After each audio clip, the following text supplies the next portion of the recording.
So this guy's from Freddy's original makeup artist, David Miller, and he still has the molds from the makeup from the first Elm Street, and he offers these silicon busts.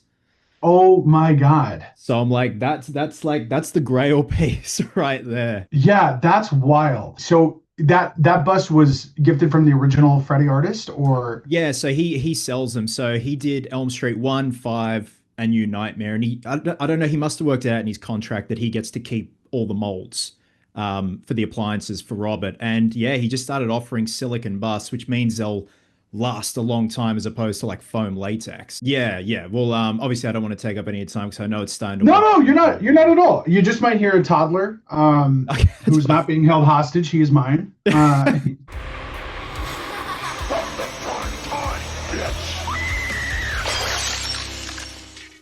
love Funny it. enough, we just agreed on his my mother-in-law, Heather is her name. She's awesome. She's a seamstress and can do some stuff. So we're actually having him go as Chucky, because he's two. So he's walking and he kind of has, like, my wife has grown his hair out, so it kind of, there's a little bit of that, Yeah.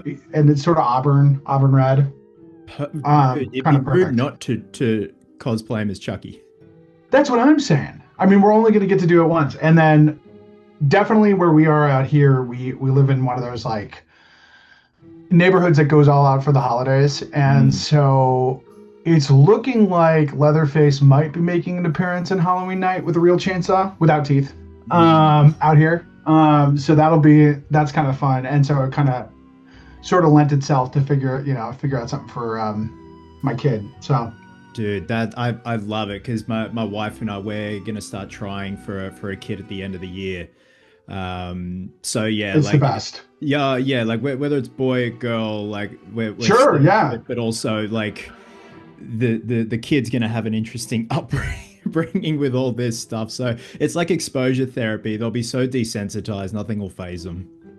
Well, they don't know it's all the things that we attribute to fear. Kids inherently don't have that fear. They come without that. I mean, sometimes there are little bits and pieces of their personality, like my son's name is Bridger. We took him to the pumpkin patch, and suddenly, not scary scarecrows, Hmm. but like Michael's or Joanne Fabric's old lady scarecrows, like the Yeah. kinds of scarecrows you would see at your grandma's house. Hmm. Absolutely freak him out.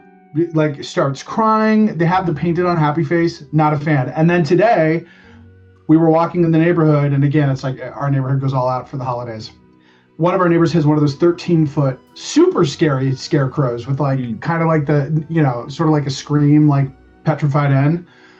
And we're in the stroller, or he's in the stroller, and he goes, "Morning," and then I just go, "Halloween." And it's Oh, crazy. buddy, I love that though. It's just embracing the evil, and it's one of those things as well. Like because my wife's she comes from teacher childcare background, and there's just the Amazing. inside as well. And like with all this stuff, Chloe would say like if you're not reacting in a negative way to it, then Bub won't see it as negative.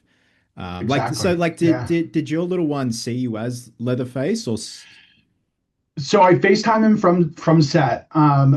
The funny part of that is, when we shot the first bit of the Leatherface stuff, it was the week of my son's birthday, of his first birthday, and completely separate of this, we had already committed to doing a Friday the 13th party, because his birthday was December 13th, and I was like, "Come on, we got to."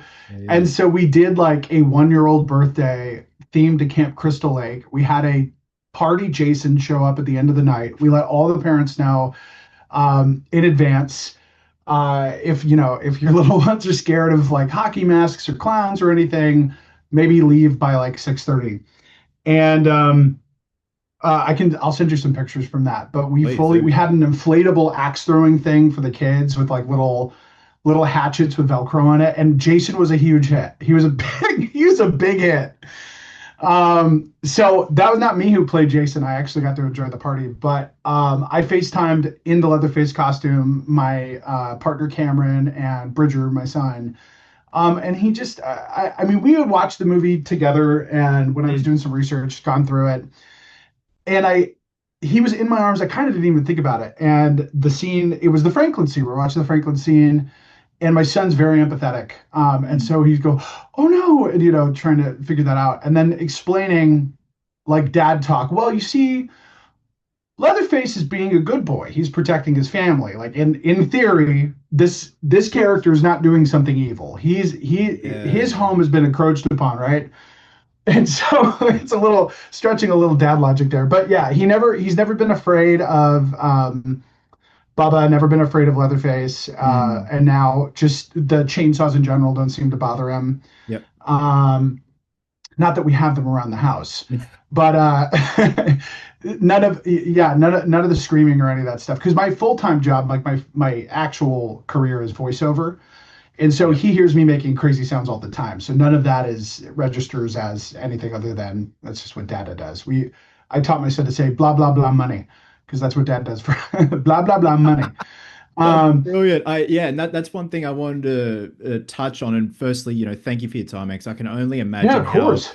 busy you must be after episode 4 dropped. A lot of people reaching out and stuff like that, and obviously because of Noah Rivers's posts and Yes, everything. And like I said in my video love Noah. showcasing all the work you guys did in front and behind the camera, I wasn't aware this was going to be a thing in Gein. I didn't know if they had announced it and I just missed it, or there were murmurs that it was going to happen. But before we get to that, and you just touched on it, your main bread and butter is voiceover work, voice acting. Was that something that was pursued by you, or was it one of those things where it was kind of like not a happy accident, but when you go like, oh, I want to just act, and then you're like, oh, I kind of just fell into voice acting. Yeah. Well, I'm 6'4" and nearly 275. And Yep. so on camera acting is a very specific sort Mm, of role I would be right for, which we'll get to in a little bit. What I love about voiceover is it really is limitless. It's not based on how you look and how you're perceived or even your physical shape. mm, Um, I would say, I mean, I'm an actor through and through. So I don't I a lot of people are like, oh, it's cool, you're doing real acting, and I'm always like, because to me it's all acting. yeah, yeah. Acting with your voice, acting, under a mask, acting with your face, all that stuff. It all is.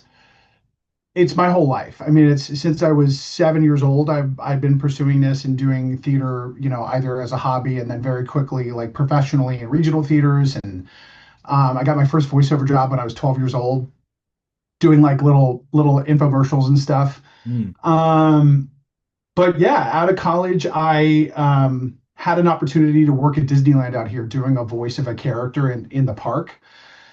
And when that happened, that sort of just was it for me. It was game over.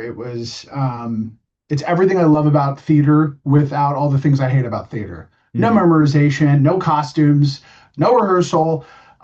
In it, but the choices and the instincts and the performance element, just instantaneous gratification in that sense.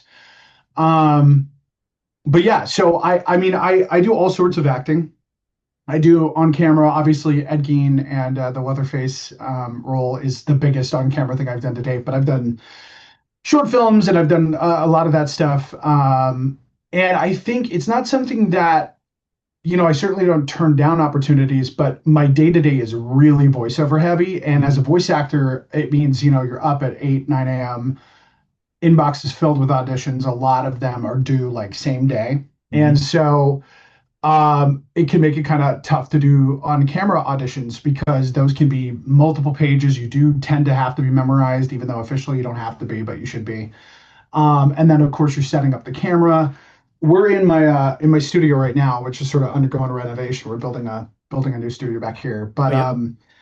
it's so easy to just walk in here doing auditions and be done. But an on-camera self-tape, there's lighting, and I mean, you got Mm, your background here. There's a lot of that's involved there. But yeah, so I'm primarily doing voiceover, but of course open to all opportunities, and especially now that doors are open in the horror world, which is one that yeah. it's I'm such a fan of horror, and I'm really excited. There's already some more opportunity that sort of presented itself with some creature stuff, so I'm really excited because I do a lot of creature voices, and it's really cool to now sort of like have the worlds kind of like, well, maybe Brock could work in the suit, and maybe Brock could try Mm, the prosthetics, and not to jump your question, but I would say one of the things we were talking about Freddy Krueger to start. So AFX did the makeup. Noah was the artist that created the mask, Mhm. but I went to AFX, which is run by David Leroy Anderson and Heather Langdenkamp, who do they do all the Oh my prosthetic God. design. I just didn't realize David is Heather's husband. Yes, Oh, yes, dude. Like yeah. I didn't even realize that. And I was saying in the video, oh, I'm pretty sure David's the founder of a. Oh my God. So that's Heather Langenkamp's husband. So we were, and I had met Heather because I'm close with James and Chelsea and Zoran from Dead Meat. So Oh I yeah, was at, beautiful, beautiful. Yeah. yeah, they're, I mean, dear friends. And Chelsea and James' wedding, Heather was actually the officiant. Mm, So she called me to arrange the appointment to do sort of the sizing. And, one interesting point, Noah had already made the mask. Given our timeline, they had to build the mask and find the person that could fit the mask. There mm. was not enough time based on the shooting schedule and very common for them to do a total custom cast. So he basically had created like an absolute exact replica of the Bob Burns design. And when I was cast down to the pound, Gunnar and I have almost an exact size replica. Right. We're same height, same weight, down to the waist, sort of like we have this kind of like Norwegian like chin waddle thing. And it's because my family's Norwegian. Gunnar was from Norway and Yep. or Iceland, but we'll take it. So I got the call from Heather to go and try the mask on for the first time, and I was like, Heather, she sounded familiar, and being a voice person, I'm like, have we met before? And she goes, no, I don't think we have. And I looked her up later because I think she goes by Heather Anderson now. I don't want to give away her personal info, but she doesn't go by Mm, Heather Langdon-Camp, which is a name I do know. yeah. And I got to the studio, and it's all Robert live casts, just Yeah, yeah. completely wall to wall. And you're just like, this is so. I was telling Cameron, my partner, after I was like, it was the coolest thing ever. I just, they, there were a couple things that we had to get cast for. Like I actually got some custom teeth made. Mm. So I had to stay and hang out for that. So, and they're just, everyone there is so awesome. And obviously I got to meet Noah that day. That was really where our friendship started.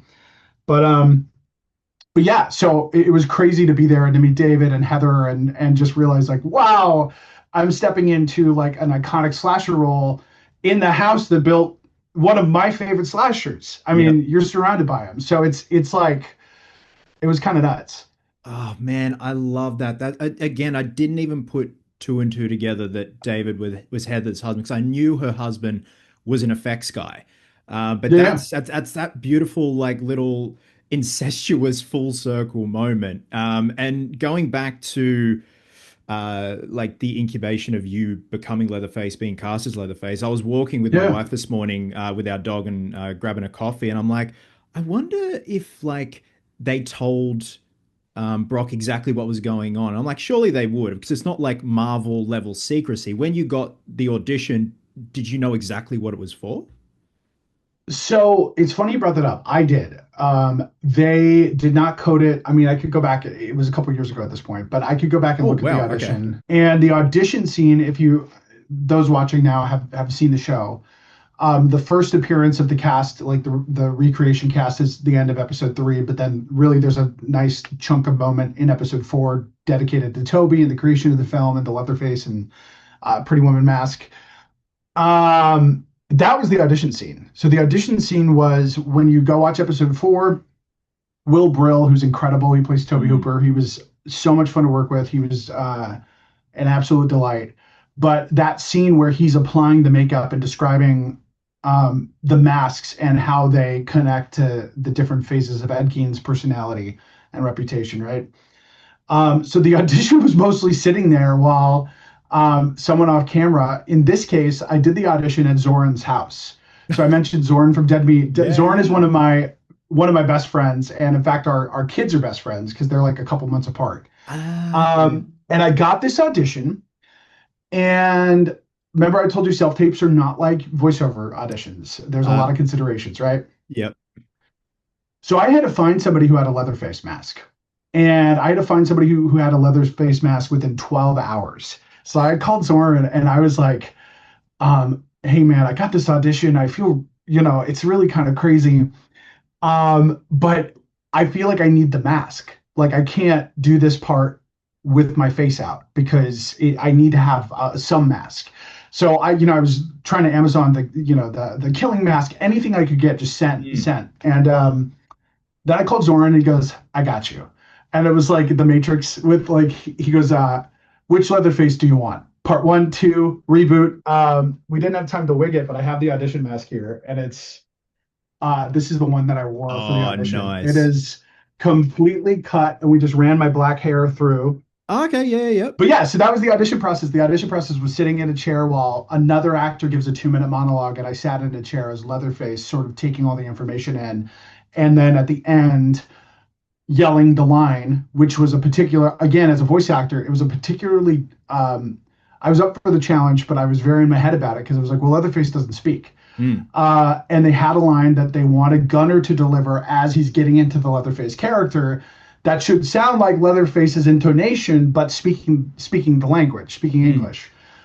And so that was something that I really was trying to figure out. And so, this sort of like, where would it come from, and how would, if Leatherface had to talk, how would he talk?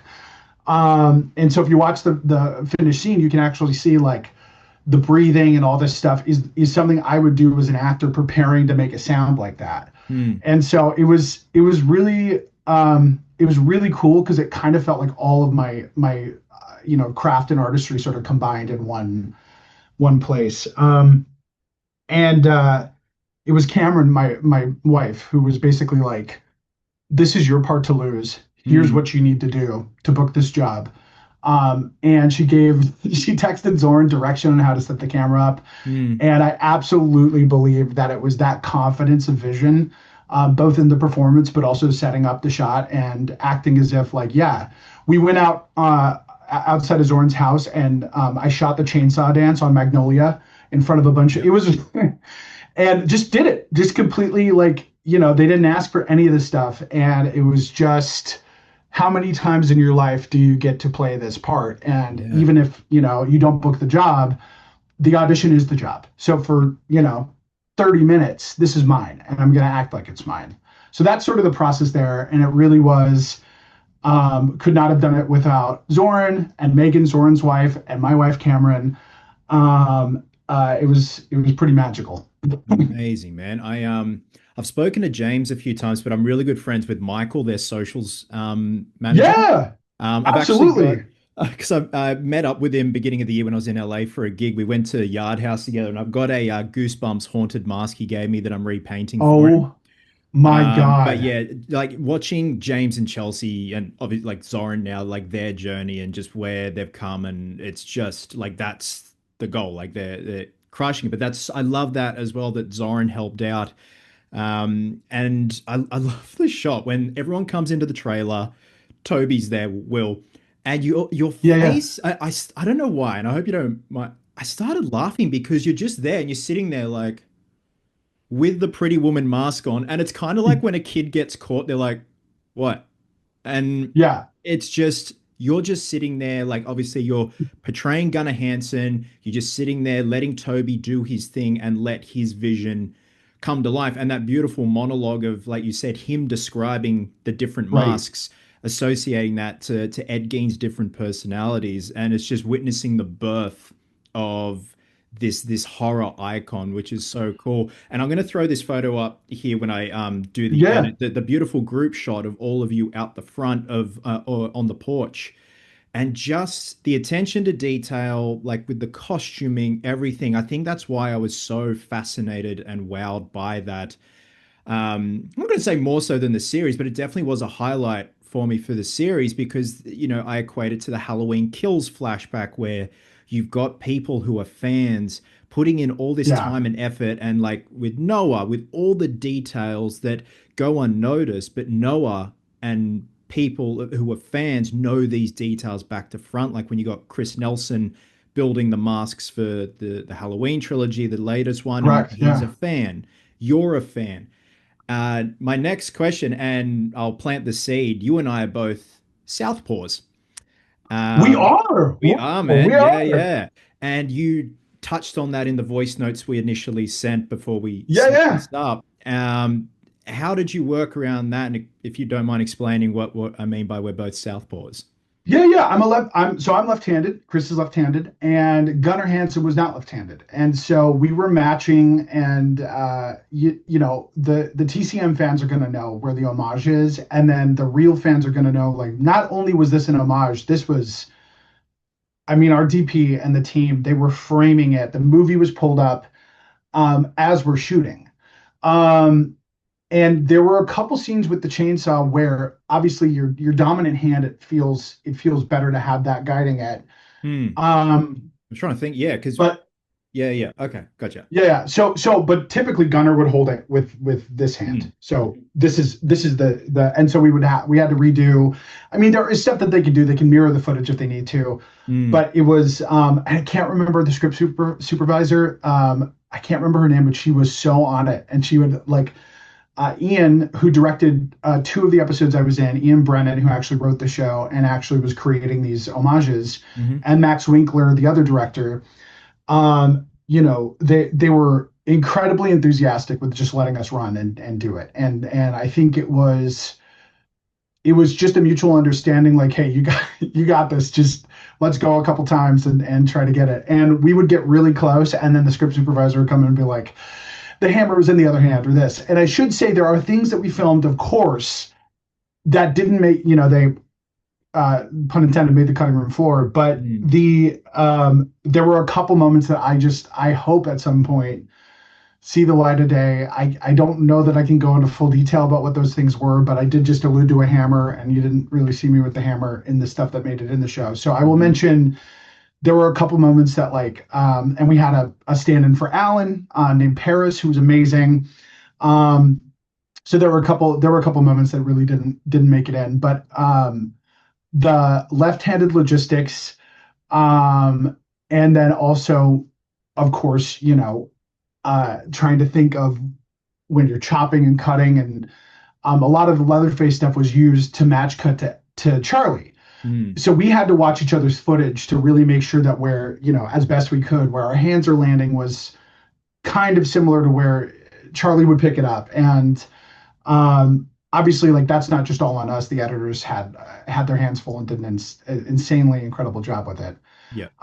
But yeah, so being left-handed was something that definitely was interesting. And I will say this, I don't think I've shared this yet, but I actually, not knowing what I was walking into, I got OSHA certified with chainsaw handling before we started shooting. I was like, the stunt coordinator called, and at first they were like, hey, if you want, there's going to be quite a bit of running with the chainsaw through the woods. So say the word and we'll get you a stunt double. And I just thought to myself, like, well, if we're gonna do this, like, let's just go, let's go for it. I just want to, I don't need a stunt double.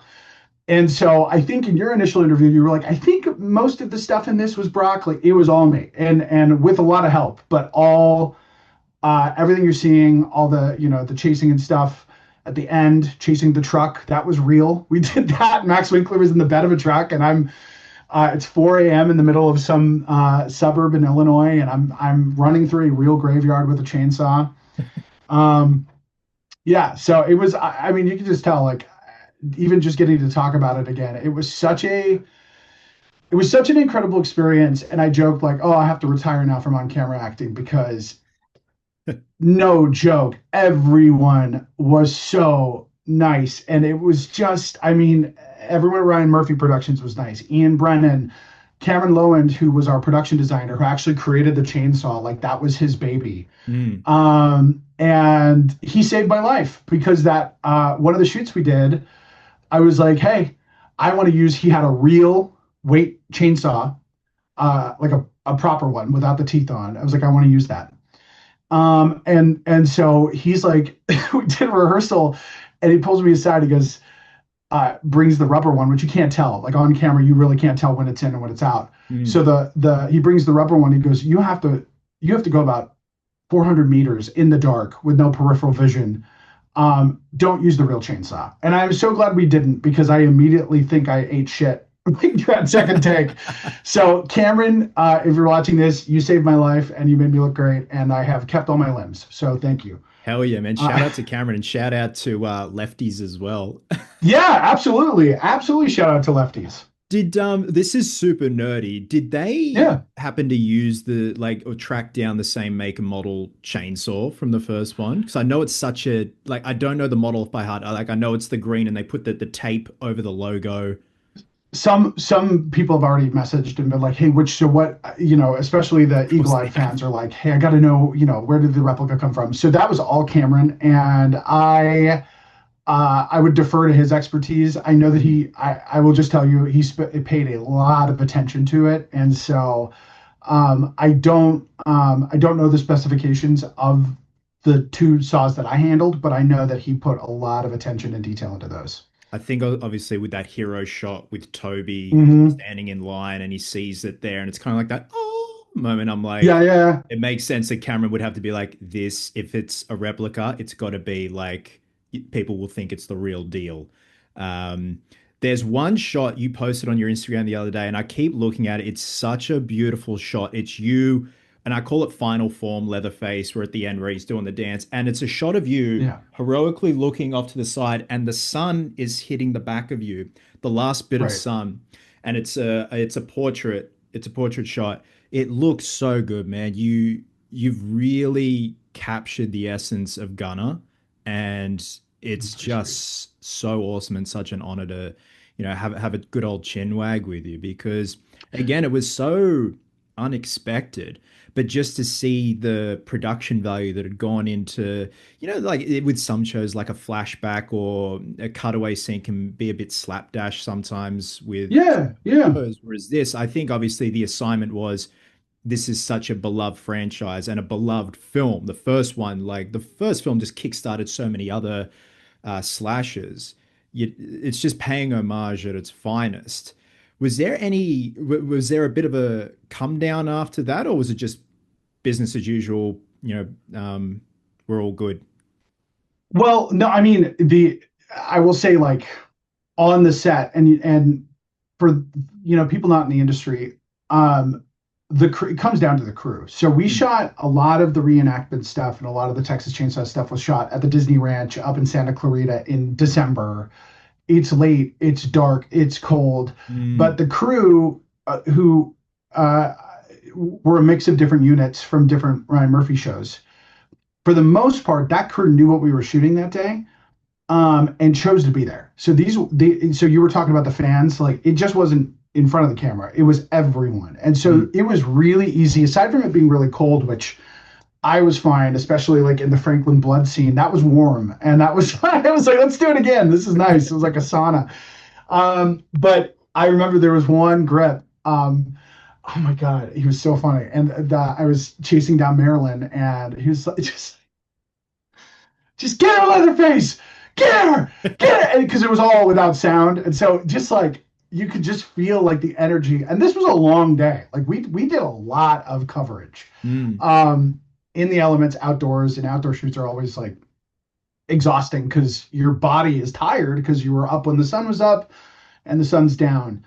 Um, I think walking away from that experience, um, it was it was a dream you didn't know that you could have because every time, look, I'm a Texas Chainsaw fan. I love TCM too. I there's a lot of the franchise that I enjoy, but there was the idea that they would ever hire someone to play Gunnar Hansen's Leatherface, Mm. um, especially in this age of AI, where Yes. it's not a conversation at some studios, but this team didn't even consider that. This team was like, we have to have real actors. Mm. And so even that meta level of like respect to human artistry and, when we talk about brand and IP, it's so easy to just think about the franchise, but literally to get to hold the chainsaw and have people right now in 2025 talking about Gunnar Hansen, is so cool. And I did. I trained on, before, when I booked the role, I ordered Chainsaw Confidential. I was able to see a screener of Dinner with Leatherface. anything with Gunner in it, I was just like, I need that little extra edge just for me, just so that I know that what's getting put back into the performance, because I know Noah's going to deliver with the mask and Ian's delivering with the script. I have to do whatever I can to prepare for this. So, yeah, I mean, that shot you saw with the moon, the sun of the moon behind, that was taken by Corey, who was our makeup artist, who's an Mhm. incredible photographer. And I think he just had an understanding. Like, I was really tired. I wanted to take the mask off. He goes, "Well, don't go, don't take it off just yet. We got it." And it was, I'm glad he had the forefront of mind to be like, you're gonna want to remember this moment. Yeah. Because it was a lot of running. It was a Mm. lot of running in a mask with a chainsaw. Um, but it was like summer camp. It didn't feel like a job. And at the end of the day, it was there's some there's some part of making horror content that always feels like, is someone going to tell me to stop? Like Yeah, I'm yeah. having so much fun. When does the work part start? And Mm. and yeah, there are like the physical things that you have to think about, but every minute on this set with this crew, with this cast, shooting this stuff was absolutely, like I said, it was a dream I didn't know I could have. So your move, A24. I'm ready. Yeah. I'll keep my OSHA license up. That's it. Absolutely. Yeah, dude, absolutely. And that was gonna be I'll won't keep you anymore, man. But No, no, one of my I'm having last a great chat. You're good. oh awesome. Uh silly question, but you'd definitely go back to the role if they asked you to. Let me check my calendar. Yeah, of course, in a No, heartbeat. I'm busy. Yeah, no, not gonna do it. In a heartbeat, I Yeah. would absolutely step back into it. It is. I was at Monsterpalooza this weekend just as a fan, How was and I that? got to run it. It was fun. I mean, I saw Monsterpalooza, which is always a trip. The one Mm. closer to Halloween out here in Burbank is the smaller one, but that's just how the horror community is. It's almost like, well, we got to have Halloween in July. We got to have Halloween, other times. But it was fun. I mean, they ran into Kane, or ran into Bill Mosley, and it just was interesting. It was just really interesting to be there with other fans and overhearing conversations and hearing people talk about the show Yeah. and hearing people talk about Texas Chainsaw, like just little conversations. I think what makes it so relevant is also a little bit of what I loved about the movie Weapons, was this Mm. idea of I mean, I would work for Krager's in a heartbeat. I don't Yeah. care. I will, like, please kill me, stab me, set me on fire. I would be there in a heartbeat. His movies are some of my favorite because I can't guess them. Yeah. Um, and as a neurodivergent person, that's such a thing when you watch media, because you're like, oh, behind the door, over here. And Mm. Zach's movies, you're like, what's happening? Yeah, yeah. But this idea that the Texas Chainsaw Massacre, I mean, X gets kind of close to that, but it's just your next door, like remote, but your next door neighbor, someone in your state, is committing these acts. Someone down the road is doing these Mm. things. Uh, That's the scariest thing. Especially these days. Yeah. Yeah. Yeah, no, but I would say, like, one of the things that I tried to keep in mind when I was getting to play Leatherface is, again, there isn't really. I think there's some fear there, and I think some fear. The character has fear that he could Mm. be next, that he could be cut out, that he could be ostracized. So obviously there are some things that go into that character that are developmental issues and Mm. trauma Mm. and all that stuff, but the three big emotions, which are happy, Mhm. scared, and hungry. Yep.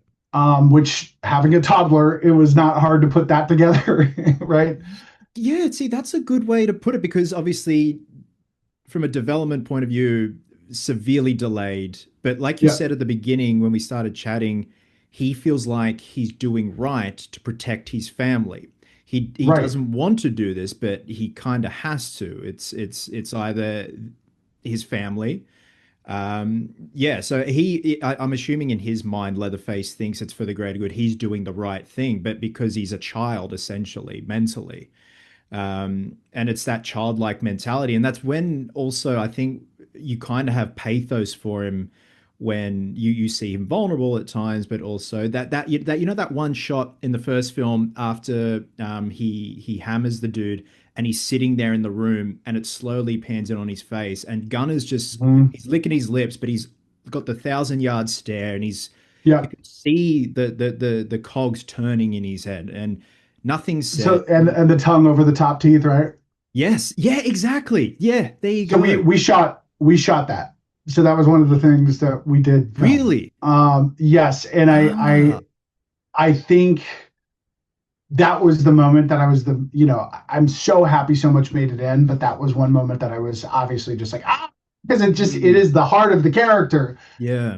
He's a scared boy, he's a scared little boy, and there's someone in his yard, and he's got the chickens around and all that Yeah, stuff. yeah. Hopefully some point that footage it was really, really fun to shoot. Mm, But yeah, so it's funny you brought that up because that was one of the moments that I remember, and also just studying that frame by frame by frame, and yeah. Gunner's performance, and it was really something. And I will say, I mean, we talked about Noah at the top, but these masks just bring the character to a life, Mm, in a way that, like, obviously as an actor, I can bring the headspace and I can bring the physicality, but once these masks were on, mm.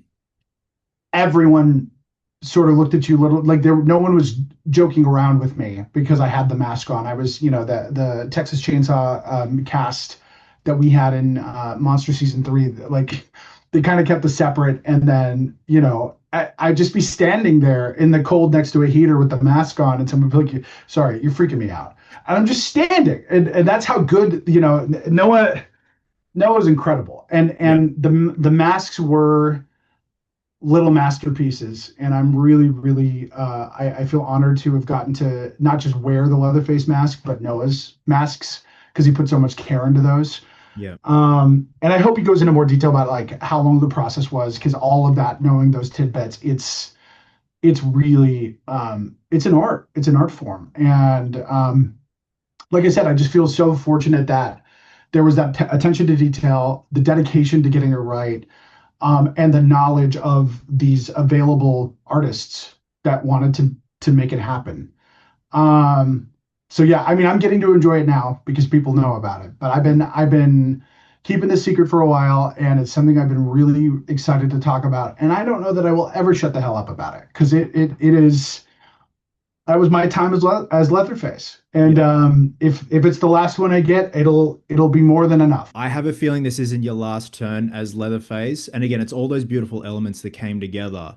But at the heart of it, you put in the homework, the research, everything. And I think it's sometimes it's the hardest performance is when you don't have any dialogue or your mouth's covered. It's like you look at Tom Hardy as Bane, that restraint where it's just you just rely on the eyes. That can be Right. exhausting because here is I feel like does all the work and it's easy, whereas that's gone, but then voice is gone, and you're relying on screeches, yells.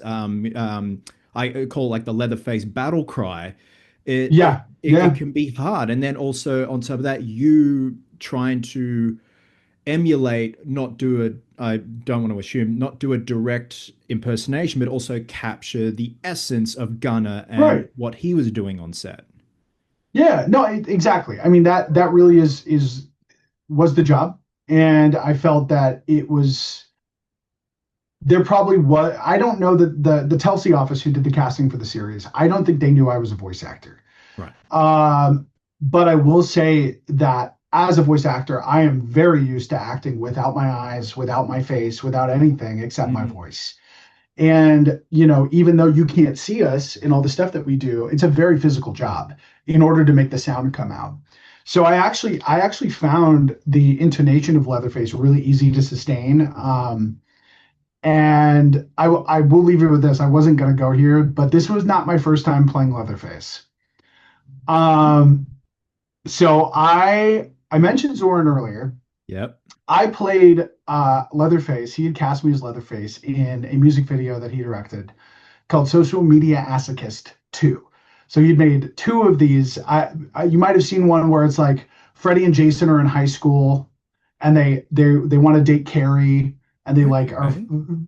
So it became very viral. And a couple years ago, he made a new one, and he was taking this music video, and instead of just doing the horror characters in high school, it was like 10, 15 years later. So it was all the reboot horror characters. So Mm, it was, Leatherface from 2003 and the new Michael and all these things. So I played Leatherface for that.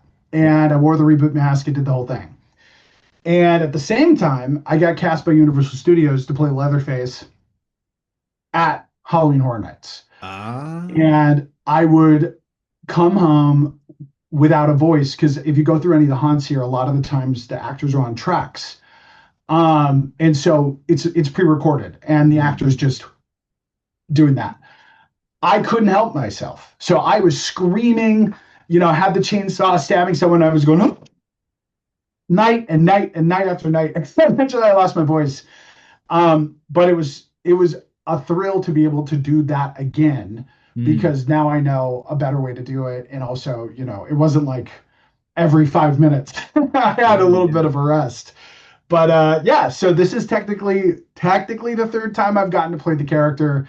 And like you said, definitely, hopefully not the last. No, Um, I definitely don't think so, man. For anyone who's wanting to find you on socials, where can they find you? yeah. Brock Talks, Instagram. Right now, I think that's really the only social media I have. Just keep it nice and streamlined. And yeah, you can follow me there. I try to interact with everybody and I post I've got some new voiceover projects coming out for the holidays. So I'll be talking about all that stuff and then posting a lot of pictures of my dogs and my son. So Oh, beautiful. See, that's the yeah, content we that's sign it. up for. That's what you want. Leatherface is fine. Show us the Bernadoodles. That's what we Yeah. want. Mate, congratulations! It's such an Thank honor you. to talk with you. And again, like I was beaming when I watched, the little seed planter at the end of episode 3, and then with Yeah, yeah. it was just so cool. And yeah, like yourself, Noah, Cameron, everyone in front and behind the camera. It's a credit to each and every one of you. But I really do appreciate your time, X. I can only imagine how many messages you'd be getting at the moment from Chainsaw fans and everything. But you Oh, absolutely nailed it. So yeah, thank you so I much. hope you're proud of what you've done, man. Yeah, it's a blast. And at the end, end of the day, I'm getting to talk horror in October with like-minded fans. Yeah, man. Thank you so much. And I wanted to say, like, one of the reasons I wanted to reach out and do this was I thought your dissection of it was so thoughtful, and you caught things I hadn't heard anyone else say. So Noah and I were messaging about it. I was like, I gotta talk to this guy. So I like you said, it was a blast to have a chin wag, and thank you for making some time for me because I know you're extremely busy. This was a blast, and I'm looking forward to the next time. Amazing, man. Yeah, and you obviously planted the seed that you've got some exciting things in the pipeline, and I wish you all the best with that. But yeah, keep in touch, man, and I can't wait to see where everything goes from here. So yeah, congrats once again, bro. Thanks, Chris. Bye. See you, mate.